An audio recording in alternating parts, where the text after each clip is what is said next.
Profeta Isaías. Pero antes de comenzar, quiero que me comenten qué saben sobre el libro de Isaías. ¿Saben algo? ¿Nunca lo han leído? La verdad, hermano, la verdad. O sea, no hay por qué mentir. No lo he leído, pero me decía que tenía 66 capítulos. Libro de profecía. ¿Cómo? Libro de profecía. ¿Qué es un libro profético? ¿Mayor o menor? ¿Por qué? No lo he Porque leído, está pero muy extenso y no cabía en el rollo así como los menores. ¿Qué más saben de Isaías? 66 capítulos. Ajá, ¿qué más? Igual que los libros de la Profetizó Biblia. la llegada del Mesías. Exacto, tienen muchas profecías mesiánicas, ¿como cuáles? La que siempre decimos en Navidad.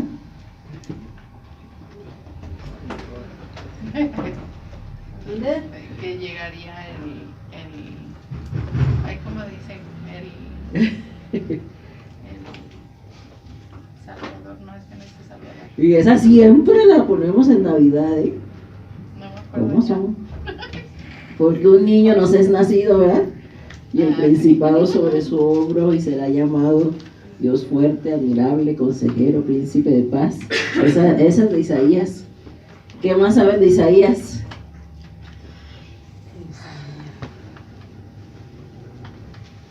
Ay, hermanos. Dice que es el príncipe de los profetas. Dice, es el príncipe de los profetas. Bueno, vamos a ver. Isaías, su nombre significa Dios es salvación y es uno de los profetas mayores, como bien decía la hermana, por la extensión de este libro. Es un libro que tiene 66 capítulos, es demasiado largo el libro de Isaías y bastante complejo porque no está escrito en orden cronológico. Entonces, complejo también porque hay algunas profecías en el libro de Isaías que ya se cumplieron en su tiempo, otras que cumplieron después de su muerte y otras que todavía ni siquiera se han cumplido.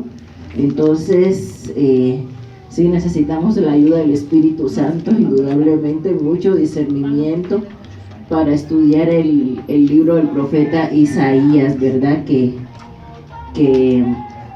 es un libro muy poco estudiado porque no todo el mundo se le mide, pero bueno, vamos a ver, ya estamos aquí en el barco. Vamos a estudiar Isaías. ¿Amén? Y bueno, como les decía, Isaías significa Dios es salvación. Se le llama el profeta del Mesías porque es el libro profético que mayor cantidad tiene de profecías mesiánicas. ¿Qué son las profecías mesiánicas? Las que están hablando de Jesús. Exactamente, son profecías del Antiguo Testamento que nos anuncian pues la venida de un Salvador. ¿Saben qué significa la palabra Mesías? Ya se los había dicho.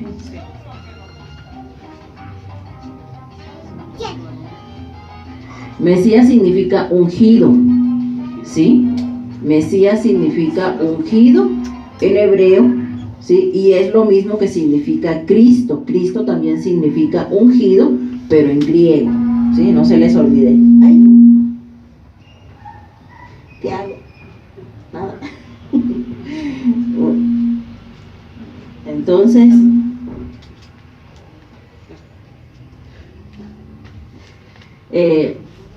también se le conoce a Isaías como el príncipe de los profetas. Y ahorita vamos a ver por qué es tan importante estas profecías de Isaías y por qué se le reconoce con este título. ¿Recuerdan ustedes que cuando empezamos a estudiar los libros proféticos les dije que no los íbamos a estudiar en el orden que vienen en la Biblia? ¿Por qué? ¿Sí se acuerdan por qué les dije que no los íbamos a estudiar? Porque no vienen cronológicamente, por así decirlo. Exactamente, porque los íbamos a estudiar en forma cronológica. Eso quiere decir que primero íbamos a ver a los profetas que profetizaron para el reino del norte, ¿verdad? Cuando el imperio asirio pues tenía todo el poder, y que posteriormente íbamos a ver los profetas que profetizaron para el reino del sur. Esto después de que se dividió el reino, ¿cierto? Y se acuerdan que les dije también que el reino se dividió por causa precisamente de una profecía que el Señor le dio a Salomón. Porque antes, cuando Israel estaba gobernado por un solo rey, gobernó primero Saúl, luego David y luego su hijo Salomón. Pero durante el reinado de Salomón, a pesar de que él le pidió sabiduría a Dios para gobernar al pueblo, y Dios le dio esa sabiduría y fue un reinado bastante próspero, lo que sucedió fue que Salomón apartó su corazón del Señor. ¿Por qué? Porque le gustaban las mujeres extranjeras y empezó a hacer templos, ¿verdad? Para los dioses de todas esas mujeres, que ¿cuántas eran? ¿Cuántas mujeres tenía Salomón? 66 y aparte las concubinas. No es cierto, eran más, ¿no? 80. 700. 700. Sí, cierto. Sí, cierto, perdón. Más otras 300, ¿verdad? O sea, 1000, según lo que dice la Biblia, 1000 mujeres tenía Salomón. Entonces, imagínense, y la mayoría de esas mujeres extranjeras que adoraban otros ídolos, ¿verdad? Y él, con tal de complacer a las mujeres, se metía la mano al bolsillo, ¿verdad? Y les construía templos para los ídolos de ella. Entonces, por este motivo, porque pues en su momento, ¿verdad? Salomón se alejó del Señor. El Señor le dijo, pues el reino, ¿verdad? Se te va a ser quitado, pero no ahorita, por misericordia de quién, de tu padre David, ¿verdad? Porque Dios había hecho un pacto con David. Ese pacto que Dios hizo con David consistía en que a partir del linaje de David, el reino, ¿verdad? Sería eterno. El reino, a partir del linaje de David sería eterno. Y esa profecía se cumplió en Jesús, ¿sí? Porque Jesús viene del linaje de David. Tanto José como María son descendientes del linaje de David, ¿sí? Entonces, esa profecía de que el trono del Señor sería un trono, de que el trono de David sería eterno, se cumplió en su totalidad en Jesús, ¿sí? Los judíos pues esperaban un salvador, ¿sí? Ese ungido en el cual se cumplirían pues todas estas promesas de que pues ya ningún imperio extranjero los iba a dominar, ¿sí? De hecho, los judíos siguen esperando a ese Mesías, ¿sí? Como todos sabemos, ellos no aceptaron a Jesús como el Mesías. Ellos siguen aún, ¿sí? Los judíos siguen aún esperando al Mesías. Entonces, pero muchas de estas profecías que están en el libro de Isaías ya se cumplieron, y se cumplieron en la persona de Jesús. Sin embargo, estaba yo viendo un documental de cómo interpretan los judíos las profecías mesiánicas de Isaías, porque pues es mucha controversia, ¿verdad? La verdad es que el libro de Isaías es muy controvertido en cuanto a cómo lo interpretan desde el punto de vista de las distintas religiones. Y por ejemplo, los judíos, ellos, Isaías 53, el famoso capítulo, ¿verdad? Del siervo sufriente, que todos conocemos, ¿verdad? Donde dice que Jesús iba a ser molido, ¿verdad? Triturado, varón de dolores, experimentado en quebranto, que hasta su rostro lo dejaron de... Todas esas profecías que nosotros como cristianos creemos que se cumplieron en Jesús, los israelitas, por ejemplo, ellos piensan que esa profecía de de Isaías 53 se cumplió en Babilonia. De que según, ¿verdad?, Babilonia iba a martirizar tanto a Israel, ¿verdad? Y que ese siervo sufriente no es Jesús, que el siervo sufriente es Israel. Así lo interpretan los judíos, ¿sí? Entonces por eso ellos siguen esperando al Mesías. Pero bueno, vamos a entrar en la introducción de Isaías, pero les quería comentar un poquito, ¿verdad?, acerca de lo controvertidas de las profecías de Isaías hasta el día de hoy. Entonces, el autor y la fecha. El autor de este libro pues es Isaías mismo.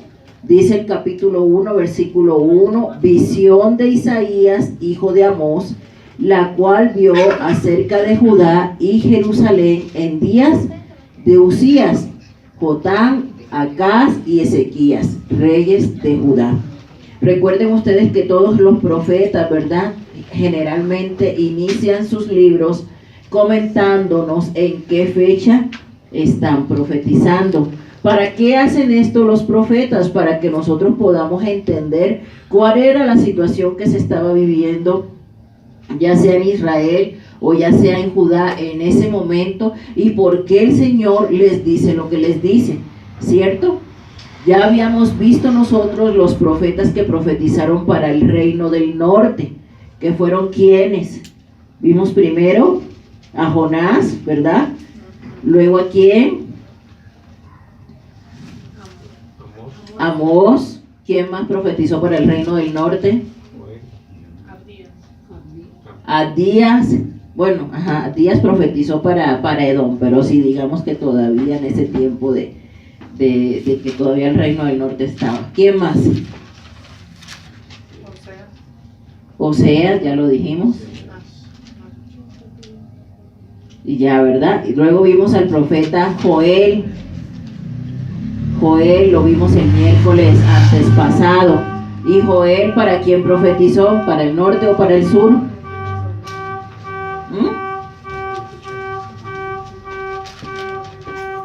¿Joel profetizó para el norte o para el sur? Para el sur, ¿sí? De hecho, con Joel empiezan las profecías para el reino del sur, porque el reino del norte pues ya había sido completamente devastado y tomado por los asirios.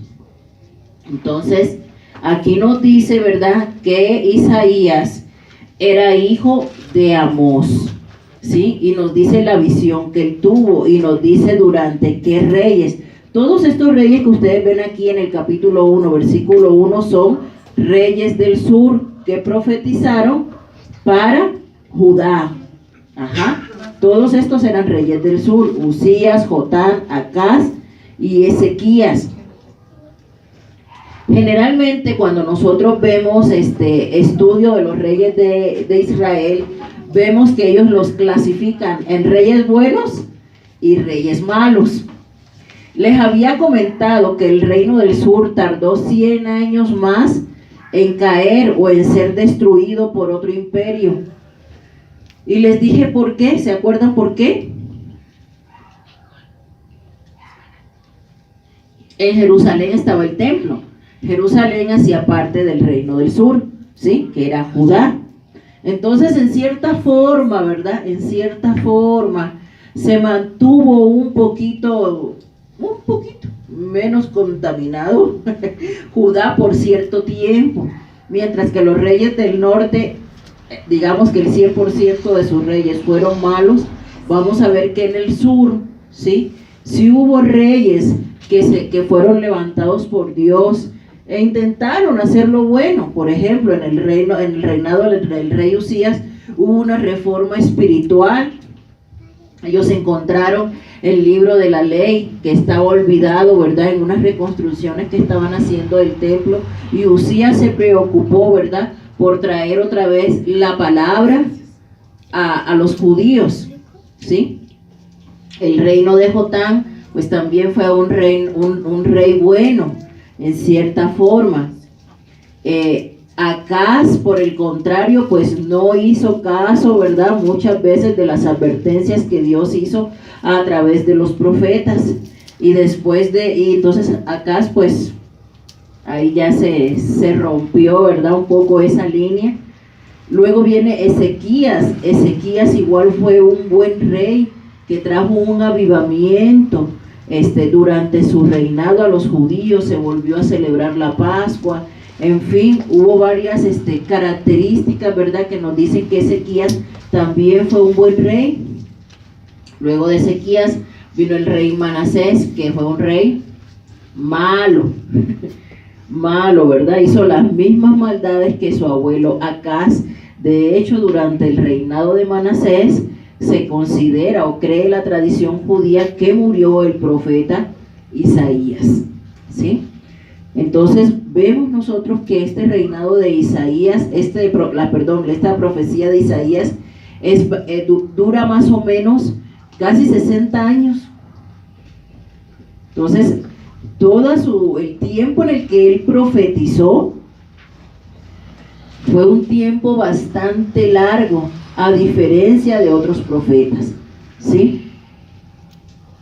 Entonces, su ministerio se desarrolló en Jerusalén durante el reinado de 4 reyes en Judá. Uzías murió alrededor del año 740 a.C. Este acontecimiento ocurrió durante los comienzos del ministerio de Isaías. Por otra parte, Ezequías, que es el último rey, ¿verdad?, en el cual se cree que durante su reinado todavía, bueno, igual lo dice la Biblia, ¿verdad?, todavía Isaías profetizaba. Ezequías murió en el 687 antes de Cristo. Ahora réstenle 740 menos 687, ¿cuánto da? 53. 53. ¿Sí? Sí. Entonces por eso nos dice, ¿verdad?, que Isaías profetizó por más de 50 años. O sea, tuvo un ministerio larguísimo, ¿sí? Entonces, Isaías, aparte, ¿verdad?, era de descendencia real, ¿sí? Porque Isaías, ¿verdad?, era sobrino del rey Amasías, ¿sí? Entonces, él venía de un linaje real. Tenía un tío que había sido rey de Judá. Entonces nosotros vamos a ver la cercanía de Isaías a través de su ministerio con todos los reyes, porque él va directamente con los reyes y les profetiza y les dice, pues el Señor te manda a decir esto, que hagas esto, que no hagas aquello, ¿verdad? Y él da advertencias directamente a los reyes de Judá, pero pues él tenía esa cercanía, ¿verdad?, con el palacio, porque pues él mismo, ¿verdad?, había sido descendiente de uno de los reyes de Israel, o pariente, ¿no? El trasfondo histórico. Ponle la diapositiva.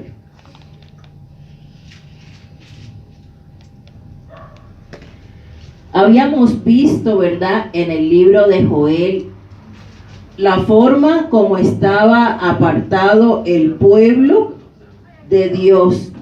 ¿Cuáles eran los pecados que habíamos visto en el libro de Joel de hace 15 días? ¿Quién se acuerda? ¿Qué? ¿Cuáles eran los pecados del pueblo? La idolatría. ¿Qué más? Falta de arrepentimiento, ¿verdad? Falta de arrepentimiento, ¿verdad? O sea que pues ya no les importaba absolutamente nada. Y nosotros vamos a ver que el pueblo sigue con este pecado, el pueblo sigue con la maldad, o sea, no entiende. Y ahorita vamos a ver de qué manera les habla el Señor, porque definitivamente el pueblo no entiende. Entonces, como Isaías duró mucho tiempo profetizándoles, ¿verdad?, y ellos no entendieron, Isaías es quien les dice, ¿verdad?, que va a venir una nación extranjera que va a traer juicio de parte de Dios, Y es Isaías, ¿verdad?, quien les profetiza que esa nación va a ser Babilonia. Luego van a venir otros profetas que van a soportar, digamos, o a retroalimentar lo que les dijo el profeta Isaías. Pero es este profeta quien les dice, ¿verdad?, que ellos van a ser llevados cautivos a Babilonia por el extremo pecado en el que había caído el pueblo de Judá, pero también les dice, ustedes van a ser exiliados, pero después el Señor los va a traer. ¿Por qué? Porque siempre hay un remanente fiel a las promesas del Señor. Siempre hay un remanente que es fiel en obediencia al Señor. Y ese remanente fiel, el Señor lo va a traer de vuelta. También, ¿verdad?, habla Isaías de todas las profecías de ese Salvador que viene del linaje de David y del cual su trono va a ser para siempre y que va a ser el verdadero libertador de los judíos. Isaías se le conoce como el príncipe de los profetas porque todo su libro está escrito en un lenguaje muy sofisticado. O sea, Isaías era una persona preparada seguramente. Dicen los eruditos bíblicos, ¿verdad?, que su estilo de escritura, de literatura que él utiliza es muy de una persona muy preparada. Entonces, por eso, ¿verdad?, se le conoce así. El género literario del libro de Isaías, la siguiente, hijo, es un género poético, profético y al mismo tiempo histórico. Histórico, ¿por qué? Porque vamos a ver nosotros que a través de las profecías de Isaías nos está hablando también de lo que está sucediendo con los reyes de Judá.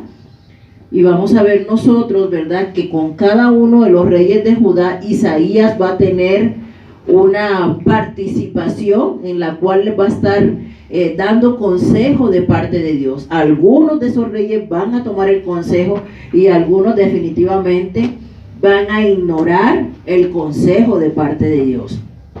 La razón principal por la cual se escribió es porque exhortar al rey Ezequías, profetizar juicio a la desobediencia, anunciar al Mesías y mostrar la salvación para el nuevo Israel. Y también aquí hay muchos errores de interpretación, ¿verdad?, porque Isaías, ¿verdad?, es quien nos habla de ese nuevo Israel que no va a rechazar al Señor. Está hablando de los gentiles. Sin embargo, eso no quiere decir que el Señor haya desechado a su pueblo, ¿verdad?, o que el Señor le haya anulado las bendiciones que tenía preparadas para Israel para dárnoslas a nosotros. Sí, ciertamente nosotros somos un Israel espiritual. Yo creo que muchos han escuchado esa expresión, ¿verdad? No, ustedes son el Israel espiritual, y esa expresión o esa creencia, ¿verdad?, se concluye a partir de las cosas que profetiza Isaías. Sin embargo, nunca, ¿verdad?, debemos nosotros pensar que el Señor desechó a su pueblo escogido, porque eso no es verdad.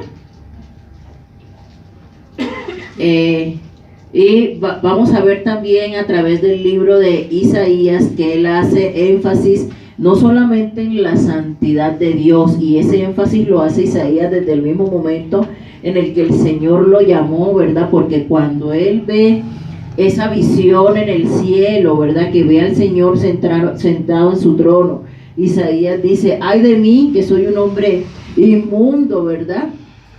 Y dice él, ¿verdad?, que le pasaron un carbón encendido por su boca, ¿sí? Y nos está enseñando Isaías sobre la extrema santidad de Dios, ¿sí? Que inclusive, ¿verdad?, para nosotros hablar del Señor, debemos tener santidad.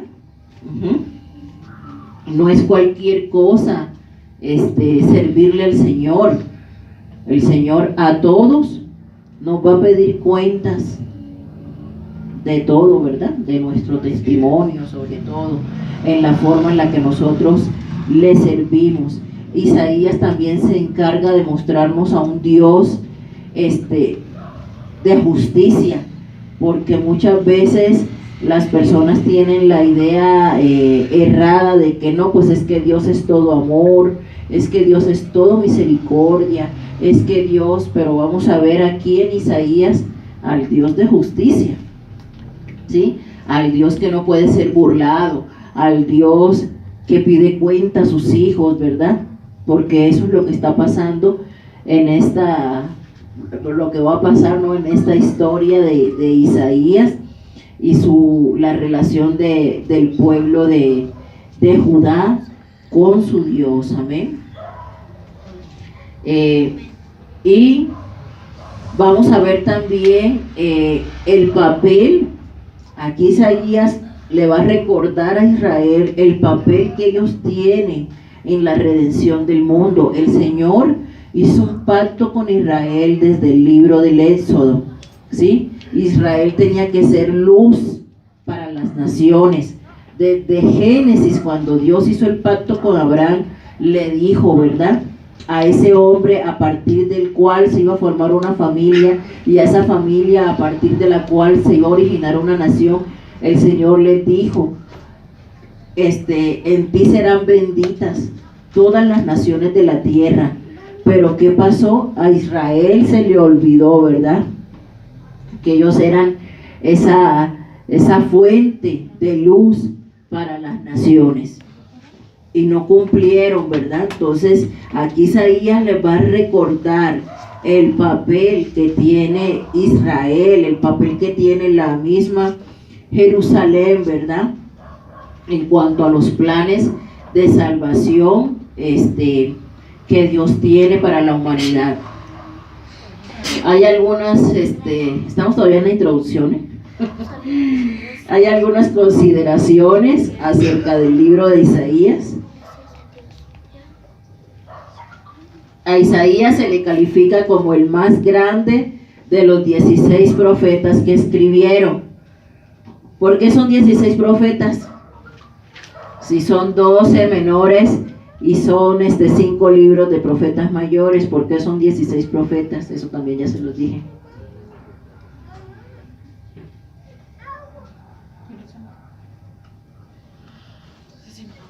¿Por qué son 16 y no 17 si son 12 libros de profetas? Porque uno escribe 2. Ajá, ¿quién?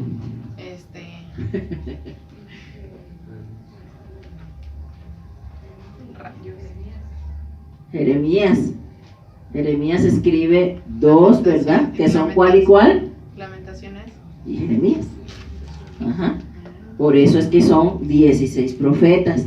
Y de esos 16 profetas se considera, ¿verdad?, que Isaías es el mayor de todos ellos. Es el libro profético más extenso.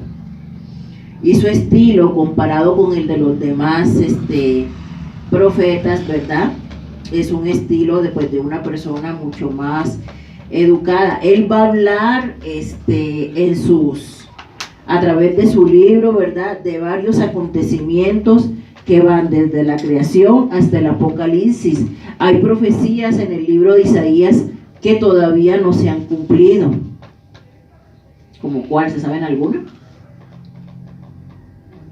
La del reinado eterno de Jehová al final de los tiempos. Bueno, esa ya se cumplió en cierta forma, ¿no? Porque Jesús ya está sentado en su trono de gloria. No, la de la Nueva Jerusalén. La Nueva Jerusalén, bien, dice ahí, la Nueva Jerusalén. Isaías nos habla de la Nueva Jerusalén, del cielo nuevo, la tierra nueva, ¿verdad?, del milenio. Isaías nos habla de todo eso, y hay varias profecías que están en Isaías, ¿verdad?, que también las vamos a ver nosotros confirmadas en Apocalipsis. También el libro de Isaías, ¿verdad? Junto con Deuteronomio y el libro de los Salmos es uno de los más mencionados en el Nuevo Testamento. El mismo Jesús, ¿verdad? Cuando se paró a enseñar en la sinagoga, dijo un texto de las profecías de Isaías. ¿Cuál fue?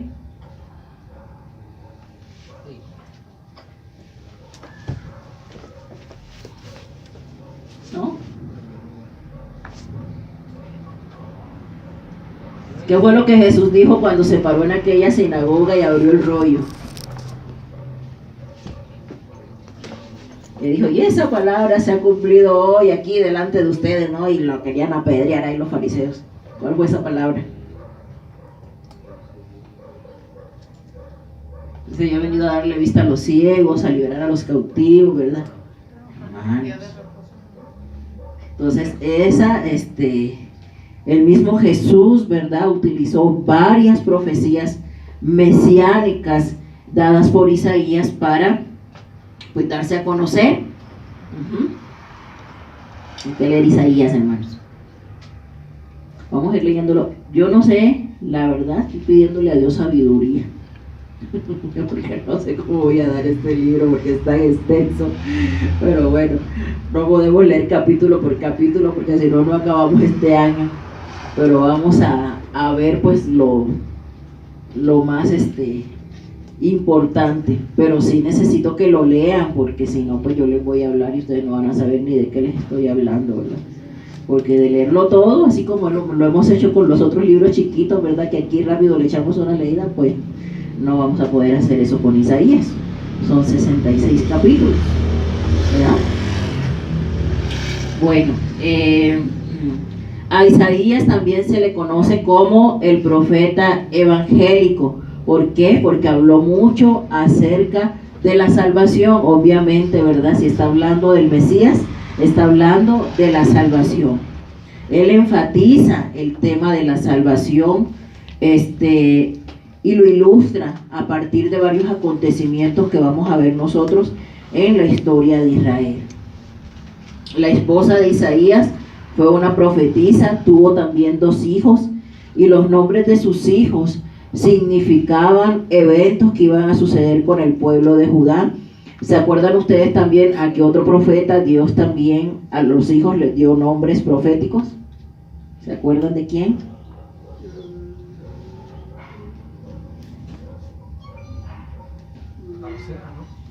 A Oseas. Muchachos, por favor. A Oseas. ¿Cuántos hijos tuvo Oseas? 3. Y a todos 3 les dio nombres proféticos, ¿verdad? A todos 3. Y esos nombres proféticos eran para el reino del norte. Pero ahora, ¿verdad? También a Isaías le da 2 hijos, ¿verdad? Y esos hijos de Isaías van a llevar nombres proféticos. Uno se va a llamar o se llama Sear Jasud, que significa un remanente regresará. ¿De qué remanente está hablando? ¿De qué remanente y de dónde van a regresar? ¿Qué quiere decir ese nombre profético del hijo de Isaías? ¿Cuál es el remanente que regresó y de dónde regresó? Se los acabo de decir. De Babilonia. Ajá. Entonces, este primer hijo de Isaías, ¿verdad? Lleva este nombre, un remanente regresará, porque recuerden ustedes que después del exilio en Babilonia no todos volvieron, ¿sí? ¿Quién volvió? Pues los fieles, ¿verdad? Que querían estar en esa tierra. Y el nombre del otro hijo era Maher Salat Hasbat, que significa el saqueo se apresura. ¿Sí? El saqueo se apresura. ¿Cuál saqueo? También se los acabo de decir. ¿Cuál saqueo? ¿Cuál saqueo se apresuraba? De Babilonia que iba a atacar. El de Babilonia, muy bien, hermano. Hablen sin miedo. El de Babilonia que iba a atacar, ¿verdad? ¿A través de quién? A través del rey Nabucodonosor. ¿Sí? Y van viendo, ¿verdad? Como toda la historia va hilvanando. Dice, la tradición enseña que el rey Manasés, hijo de Ezequías, mató al profeta Isaías aserrado.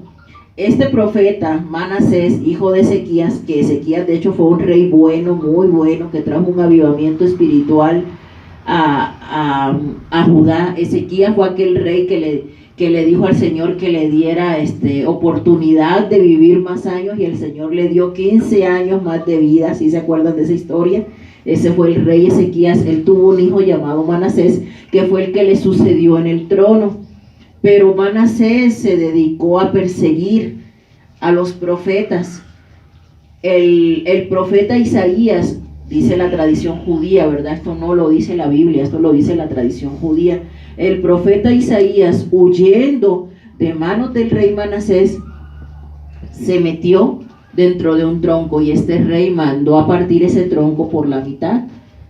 Se cree, ¿verdad?, que cuando en Hebreos dice, ¿verdad?, que algunos de los héroes de la fe, porque el capítulo 11 de Hebreos habla de los héroes de la fe, dice que algunos de ellos murieron aserrados. Se cree, ¿verdad?, que se está refiriendo precisamente al profeta Isaías.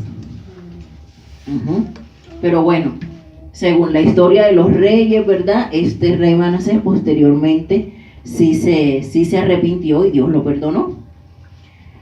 Otra característica del libro de Isaías es que tiene 66 capítulos.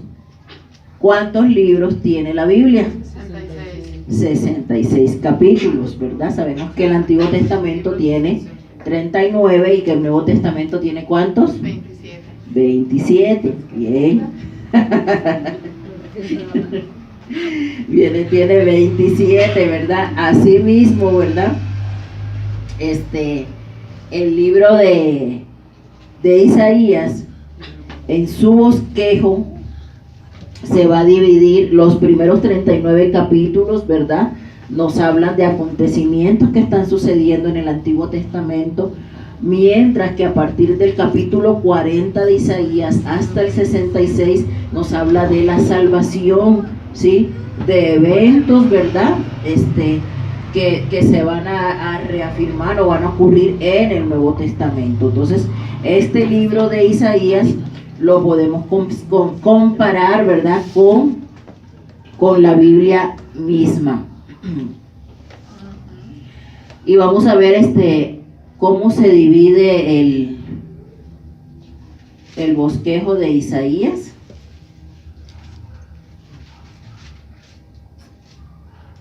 Bueno, busca una que dice temas de Isaías. Los temas principales de Isaías es juicio y salvación, Dios como rey, ¿sí?, y el siervo sufriente. Esto lo vamos a ir viendo a lo largo del estudio del libro. Y pues vámonos ahora a la primera sección. Hay una tablita verde, de rayitas verdes, hijo, búscala, por favor.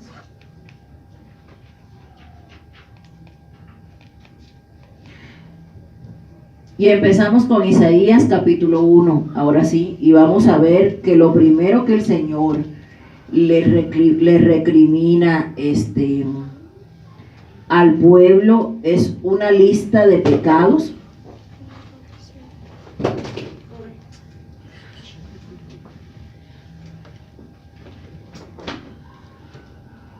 La verdad es que este libro está tan interesante. Pero sí, no vamos a poderlo leer todo. Pero bueno, vamos a leer aunque sea la primera porción. Dice Isaías capítulo 1, versículo 1. Visión de Isaías, hijo de Amós, la cual vio acerca de Judá y Jerusalén en días de Usías, Jotam, Acaz y Ezequías, reyes de Judá, o sea, reyes del sur. Oíd cielos y escucha tu tierra, porque habla Jehová. Crié hijos y los engrandecí, y ellos se rebelaron contra mí. ¿De quién está hablando? ¿De quién está hablando? De los judíos, ¿sí? Y fíjense, qué comparación tan cruel hace el Señor aquí. Dice, el buey conoce a su dueño, y el asno el pesebre de su señor. Israel no entiende, mi pueblo no tiene conocimiento. Antes, en la época de mi abuelita, eso ya no se hace porque hoy en día eso sería bullying. Pero antes, ¿verdad? En la época de mi abuelita, cuando un niño en la escuela no aprendía, era mal estudiante, era mal alumno, todos los exámenes los perdía, ¿qué hacían? Le colocaban unas orejas ¿de qué? De burro.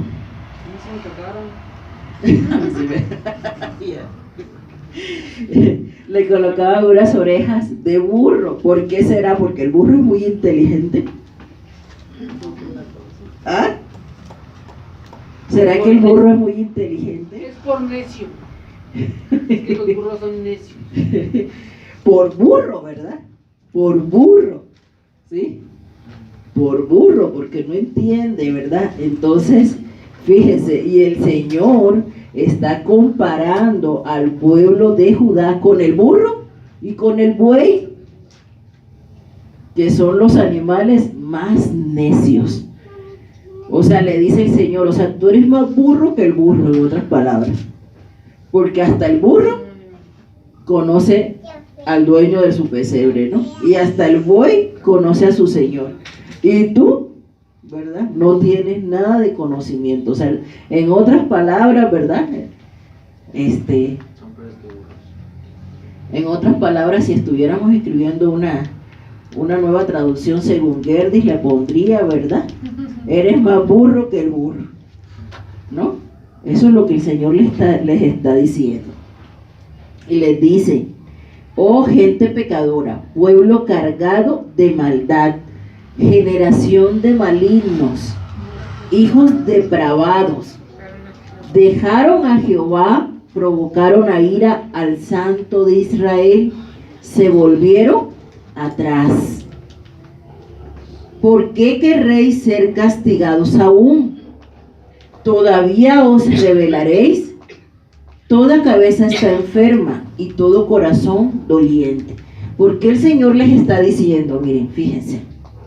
Dice un dicho por ahí que uno tiene que experimentar en cabeza ajena, ¿verdad? Dicen por ahí. Cuando esto está sucediendo, ya el reino del norte había sido tomado por los asirios. O sea, ya ellos habían visto lo que pasó con sus hermanos del reino del norte, cómo acabaron por los mismos pecados que Judá está cometiendo, ¿sí? Entonces, siendo sensatos, o sea, si ya tuviste, ¿verdad?, cómo acabó la otra persona por hacer X o por hacer Y, o sea, ¿por qué vas tú de necio a hacer lo mismo? ¿Por qué?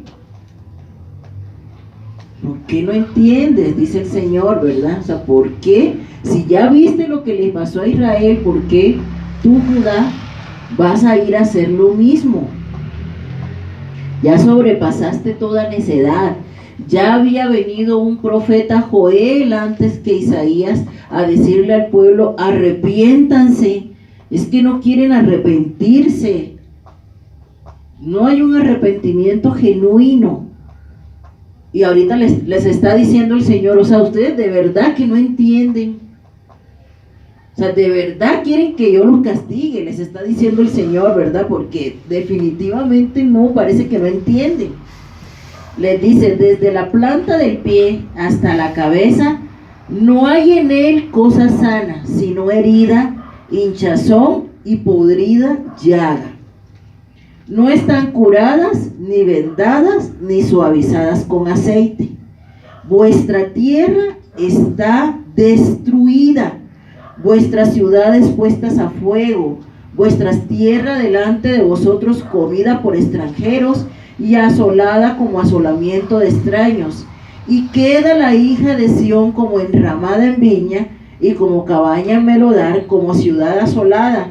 Si Jehová de los ejércitos no nos hubiese dejado un resto pequeño como Sodoma, fuéramos y semejantes a Gomorra.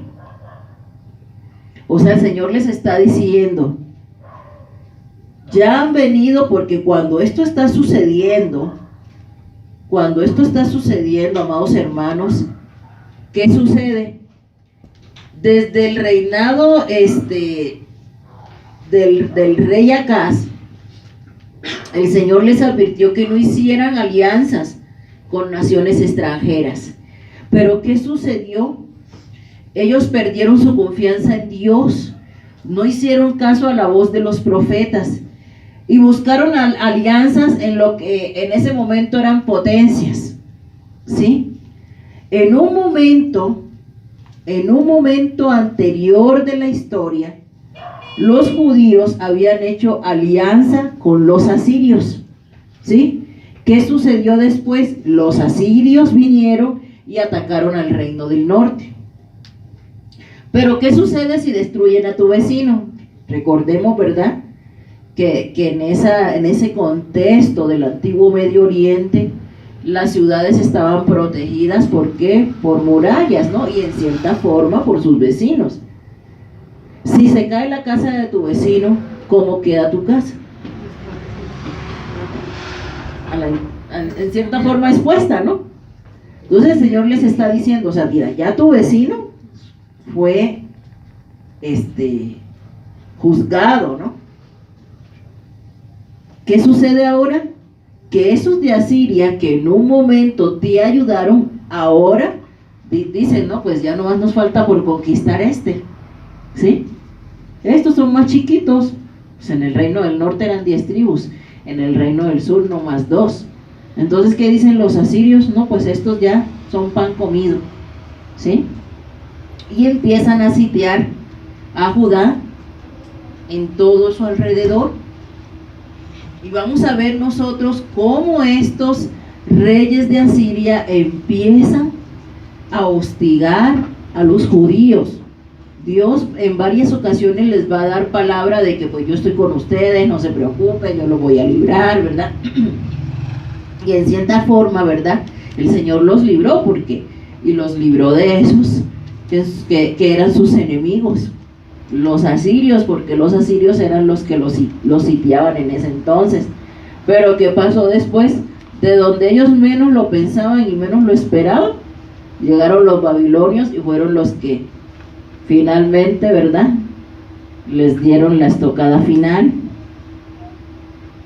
Ellos no se esperaban eso, ¿sí? Y vamos a ver nosotros a lo largo de la historia que prácticamente los mismos judíos, ¿verdad?, fueron quienes pusieron en charola de plata a los babilonios su tierra por un error que cometió un rey. Lo vamos a ver más adelante.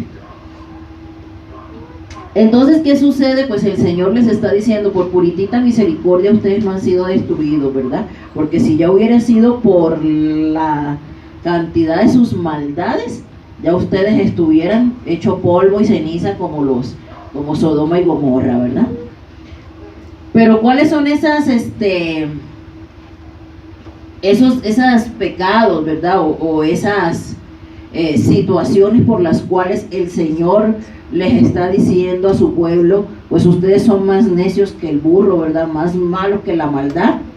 Vamos a verlo. Ya vimos, ¿verdad?, que eran rebeldes. Ya vimos que no conocían a Dios, ¿verdad? Ya vimos que estaban llenos de maldad. Ya vimos que eran depravados. Ya vimos que volvieron atrás, ¿verdad? Ya vimos que pues estaban ellos pues como podrida llaga, ¿sí? Pero había también otras causas. A ver, vale, ayúdame con Isaías 2:6 al 8. Y Jimenita con Isaías 2:22.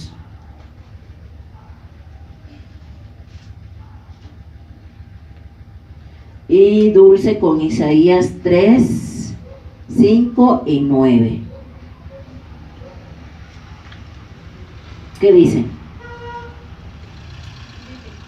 Ciertamente tú has dejado tu pueblo, la casa de Jacob, porque están llenos de costumbres traídas del oriente, y de agoreros como los filisteos, y pactan con hijos de extranjeros. tierra está llena de plata y oro, sus tesoros no tienen fin. También está su tierra llena de caballos y sus carros son innumerables. Además su tierra está llena de ídolos y se han arrodillado ante la obra de sus manos y ante los que fabricaron sus dedos. Entonces, miren, desde los tiempos del Éxodo, ¿sí? Desde los tiempos de Moisés, el Señor le hizo una advertencia al pueblo y les dijo, ¿verdad? Este pueblo, por generaciones, viene con una mentalidad idólatra, ¿sí? Si nosotros nos remontamos a la historia del pueblo de Israel, la historia dice que ellos estuvieron 430 años cautivos en Egipto, ¿sí? Fueron esclavos en Egipto. Después de que murió José, ¿verdad? El faraón los esclavizó y los puso a hacer ladrillos y muchas construcciones en Egipto, ¿verdad? Ellos traían una mentalidad de esclavos, ellos traían una mentalidad donde se olvidaron de Dios. ¿Y qué sucede? Me estoy remontando a la historia para que ustedes entiendan lo que está pasando ahorita. El pueblo, ¿verdad?, tenía la necesidad de ver algo a lo cual adorar. Si nosotros nos vamos a la cultura egipcia, los egipcios tienen muchos dioses, ¿verdad? Estaba yo viendo un documental y veía que esos dioses egipcios, todos tienen las orejitas paradas. Y verdad, es cierto, todos tienen las orejitas así paradas, ¿no? Si tienen los perros, los gatos, los venados, ¿verdad? Y todos tienen las orejitas así, ¿no? Y decían ahí en ese documental que porque los egipcios tienen la idea de que sus dioses escuchan sus plegarias, por eso todos los dioses egipcios tienen las orejitas paradas, ¿sí? Es muy común ver, por ejemplo, en las construcciones egipcias los leones, ¿verdad? Si han visto, no sé si han visto esos documentales o así, videos de Egipto, donde están así los leones y con las orejitas paradas, ¿no? O gatos y con las orejitas paradas, ¿no? Porque ellos tienen esa creencia. Es un pueblo completamente pagano, tienen muchísimos dioses, ¿sí? ¿Qué sucede cuando el pueblo de Israel sale de la cautividad? A pesar de todos los milagros que vio, porque Dios abrió el mar rojo, les dio maná, les dio codornices, el agua, ¿verdad?, que era amarga, se las convirtió en agua potable, les dio sanidad, o sea, tantos milagros que el pueblo de Israel vio en el desierto. ¿Y qué fue lo que sucedió cuando Moisés tuvo ese encuentro con Dios en el monte Sinaí y se subió 40 días y se estaba demorando y el pueblo acá abajo del monte se desesperó? ¿Qué fue lo que hicieron? Construir un becerro de oro, ¿verdad? ¿Por qué? Porque ese pueblo necesitaba ver para adorar, porque traían las mismas creencias de los egipcios. Imagínense, 430 años, pues eso no fue en balde, ¿verdad? Algo se te pega, ¿no? Entonces, ellos venían con esa idolatría en su corazón. Y el Señor, cuando le da la ley a Moisés, infinidad de veces les dice, ¿verdad? Empezando desde los 10 mandamientos, el mandamiento primero, ¿verdad? No te harás imagen de lo que hay en el cielo, de lo que hay en la tierra. No te juntes, mira, que no te cases, ¿verdad? No vayas a emparentar con esa gente, con los jebuseos, con los amorreos, con los filisteos, con todos esos. No vayas a tener relación con ninguna de esa gente. ¿Por qué? Porque te van a contaminar con todas sus costumbres. Eso era precisamente lo que Dios trataba de evitar. Pero nosotros vemos, ¿verdad?, inmediatamente, o sea, sí, es que definitivamente por eso Dios los compara con el burrito, o sea, por tanta necedad. Porque ¿qué fue lo primero que el pueblo de Israel hizo pisando la tierra prometida? Empezar a creer en ídolos. inmediatamente, ¿verdad?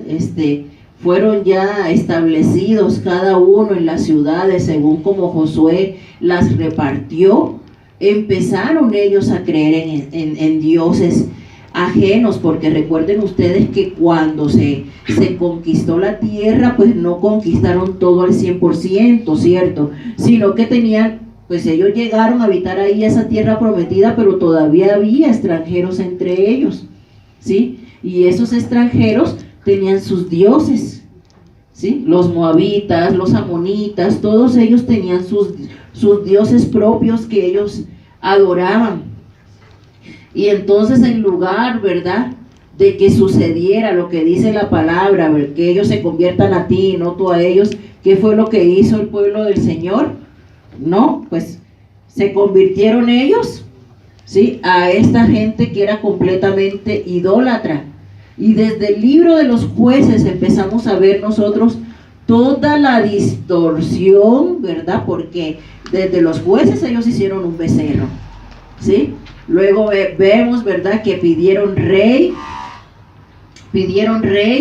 y cuando pidieron ese rey, que vino primero Saúl, luego David, luego Salomón, que hizo Salomón también, construir templos y levantar dioses de todas las mujeres que tenía. Y luego venimos a esta etapa de los reyes, y cuando se dividió el reino, ¿qué fue lo primero que hizo Jeroboam en el reino del norte? Ir y hacer un altar, ¿verdad?, al becerro de oro, otra vez de vuelta. Entonces ellos ya traían la idolatría arraigada en sus corazones, o sea, ya era una cosa de que no podían ellos como que desprenderse de eso, ¿verdad? Por más que el Señor les decía, por más que el Señor les exhortaba a vivir en santidad. Entonces por eso el Señor aquí en este libro de Isaías les está exhortando y les está diciendo, pues están haciendo todo lo que no tenían que hacer, o sea, se contaminaron con todas las costumbres orientales. Y es algo que también el Señor nos dice hoy, porque miren, hoy día hay tantas cosas raras ya que definitivamente necesitamos nosotros cuidarnos, porque sutilmente el enemigo entra a las familias cristianas, sutilmente entra. Y por eso también hoy día, ¿verdad?, nosotros vemos un pueblo cristiano que debería vivir en santidad para Dios. Sin embargo, hoy día vemos, inclusive aquí en México, porque aquí hay iglesias cristianas de gays. ¿Sí sabían que aquí en México hay? O sea, no estamos lejos, iglesias disque cristianas de gays, ¿no? Iglesias disque cristianas donde no se predica arrepentimiento, sino que te dicen, no, pues es que Dios te recibe así como tú, como tú vienes, y no pasa nada. No sé si ustedes escucharon hace tiempo ya en las noticias sobre el escándalo de Hillsong, de este grupo que era un grupo de alabanza en una iglesia y se hizo muy famoso por su grupo de alabanza. Este grupo de Hillsong. ¿Y qué fue lo que sucedió con Hillsong? Pues sus salmistas, ¿no? Según estos jóvenes, ¿no?, que alababan al Señor, pues eran gays. Y en un documental que le sacaron a este grupo, que está ahí en internet, un documental que le sacaron, el muchacho dice, lo que pasa es que mi pastor me decía es que Dios te recibe como tú vengas, y nunca me dijo que eso era malo. Y ellos se subían al altar a adorar a Dios, pero eran gays, ¿no? Y el pastor estaba en adulterio, ¿no? O sea, un desastre completo, un desastre completo sucedió, ¿no? Y han sido los grandes escándalos, ¿no?, de la iglesia cristiana contemporánea. ¿Por qué? Porque permitimos, ¿no?, que sutilmente el pecado empiece a entrar a la iglesia. ¿En nombre de qué? De la gracia. Pero una cosa es la gracia, amados hermanos, y otra cosa es el libertinaje. Pero muchas personas se escudan en la gracia para pecar. Muchas personas, ¿verdad? No, es que Dios es un Dios de gracia. Pero espérate, no se te olvide, ¿verdad?, que Dios también es un Dios de justicia. No se te olvide que Dios también es un Dios santo y demanda santidad de parte de sus hijos.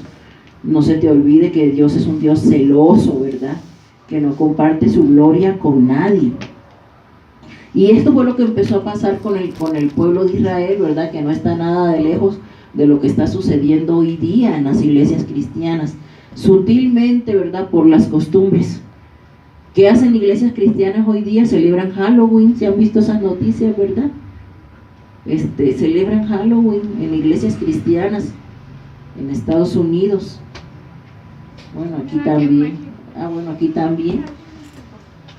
Y se van infiltrando modas, ¿verdad? Modas que son del mundo y empiezan a entrar en las iglesias. Y empezamos a caer en esas modas. Iglesias cristianas todas negras, ¿verdad?, con luces de colores encima de los que cantan. O sea, ¿por qué? Yo no le encuentro como que explicación a eso. Pues si la gloria es para Dios y no son artistas, son adoradores, ¿no? Pero eso, ¿por qué? Pues porque está de moda, ¿no? Porque está de moda y pues porque todo el mundo lo hace.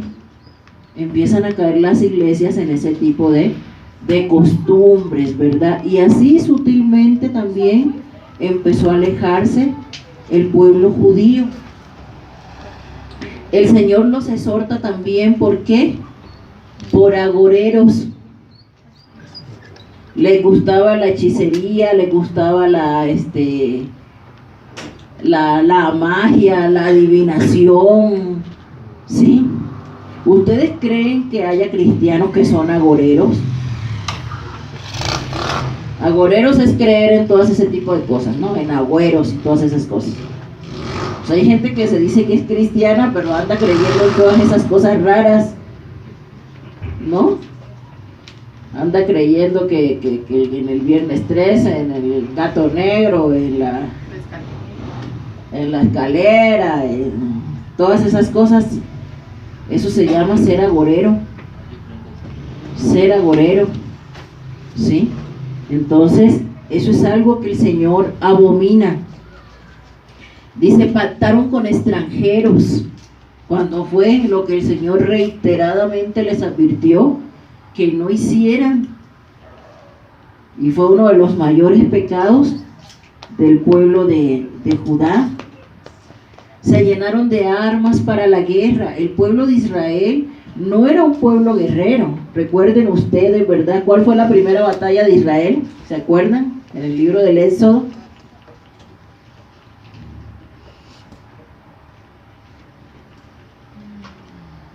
La primera fue contra Amalek. Y recuerden ustedes que, ¿cómo ganaron esa guerra ellos?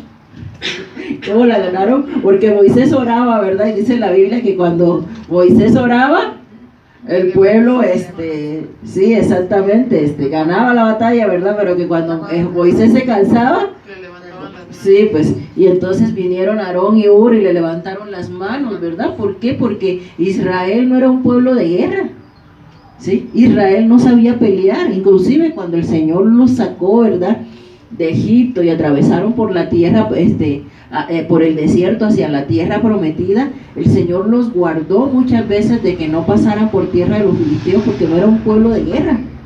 Ellos empezaron realmente a pelear batallas, sí, como un ejército a partir de la conquista, porque el Señor, sí, le dio capacidades militares a Josué para que Josué guiara al pueblo, ¿verdad? Porque iban a tener muchas batallas para poder conquistar la tierra prometida, porque pues ellos tenían que sacar a toda esa gente que ya les había invadido la tierra que Dios le había dado a Abraham por heredad. Pero ellos no eran un pueblo de guerra, pero ahorita Ya es un pueblo, ¿verdad?, que inclusive peleó con sus propios hermanos porque hubo muchas guerras civiles entre el reino del sur y el reino del norte. Entonces miren, o sea, hasta dónde, ¿verdad?, ha llegado la maldad del pueblo judío a estas alturas. Idolatría, ¿sí? Ahora dice el 2:22, te lo di a ti, ¿verdad, Jiménez? ¿Qué dice? Dejaos del hombre cuyo aliento está en su nariz, porque ¿de qué es él estimado? ¿Saben ustedes qué es el humanismo? Es un término muy moderno, ¿eh? ¿Saben qué es el humanismo?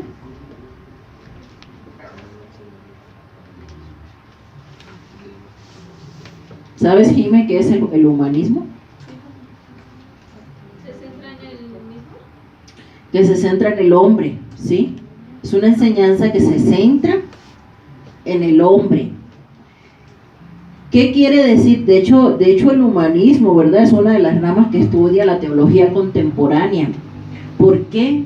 Porque hoy en día muchas iglesias ya no tienen pastores, tienen coach, ¿verdad? ¿Por qué? Porque han caído en el humanismo. Y entonces esos te dicen, ¿verdad? Tú eres un campeón, tú todo lo puedes. Lo que pises, eso es tuyo. Lo que declares con tu boca, eso es tuyo, porque tu boca tiene poder. Esas son prédicas humanistas, ¿sí? Donde anulan el poder de Dios, ¿sí? Tú nomás decreta, ¿cómo dicen la otra palabra? Decreta, declara, exacto. Y tú, todo lo que tú quieras es tuyo. Y entonces, ¿dónde está el poder de Dios? Y entonces, ¿dónde está la voluntad de Dios? Y entonces, ¿dónde está la soberanía de Dios? Si yo todo lo puedo, y si yo me miro al espejo, y en la mañana, ¿verdad? Dicen los humanistas, tú te levantas y te miras en el espejo, y tú te repites a ti mismo, eres un campeón, hoy voy a vencer, hoy voy a conquistar, ¿no? ¿Se han visto ese tipo de mensajes?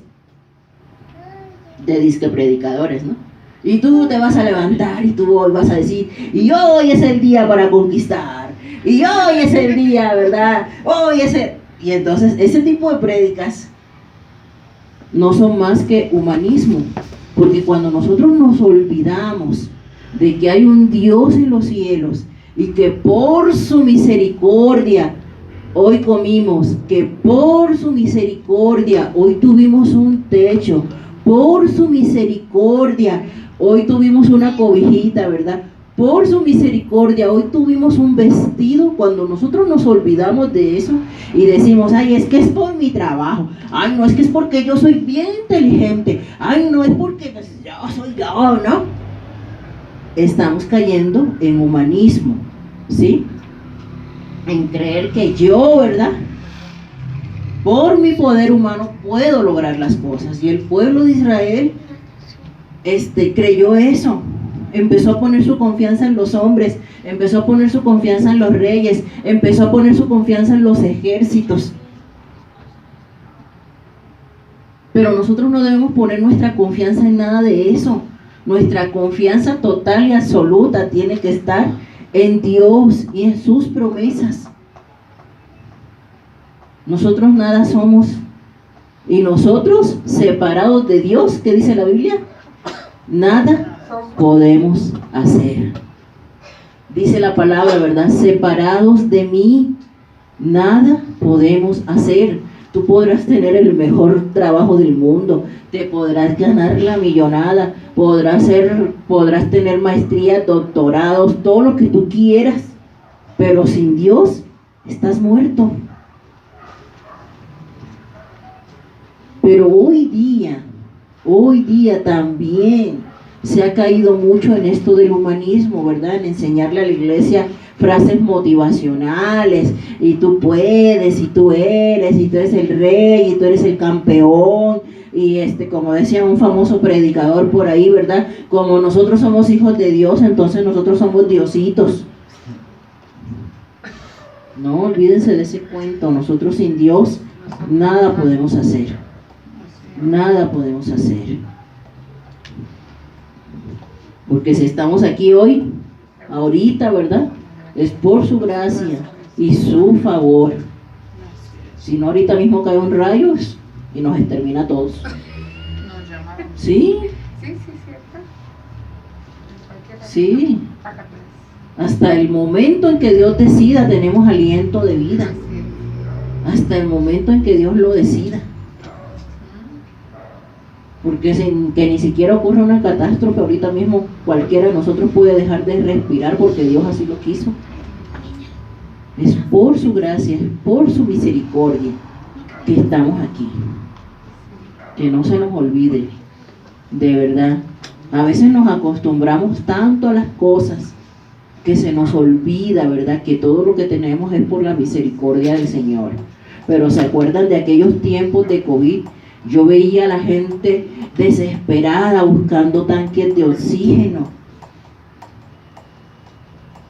Porque se nos olvida que hasta el aire que respiramos se lo debemos a la misericordia de nuestro Señor. No porque lo merezcamos.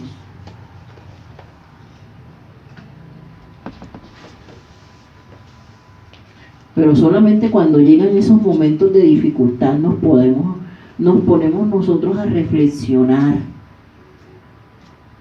Y yo veía muchas reflexiones en ese tiempo, ¿verdad?, de las personas. Porque nadie sabía, hasta ese entonces nadie sabía cuánto costaba un día en cuidados intensivos, millones de pesos, miles de pesos. ¿Cuánto cuesta una hospitalización en cuidados intensivos para que te pongan un oxígeno, para que te conecten un respirador, para que te estabilicen los signos vitales? ¿Cuánto vale? Miles de pesos. Entonces ni siquiera, ¿verdad?, podemos darnos el lujo de enfermarnos. Más bien, ¿verdad?, démosle gracias a Dios que podemos respirar, que podemos caminar, pero nos acostumbramos tanto a las cosas tan sencillas de la vida porque las tenemos todos los días, que se nos olvida que es por la gracia y por la misericordia de Dios que tenemos hasta lo más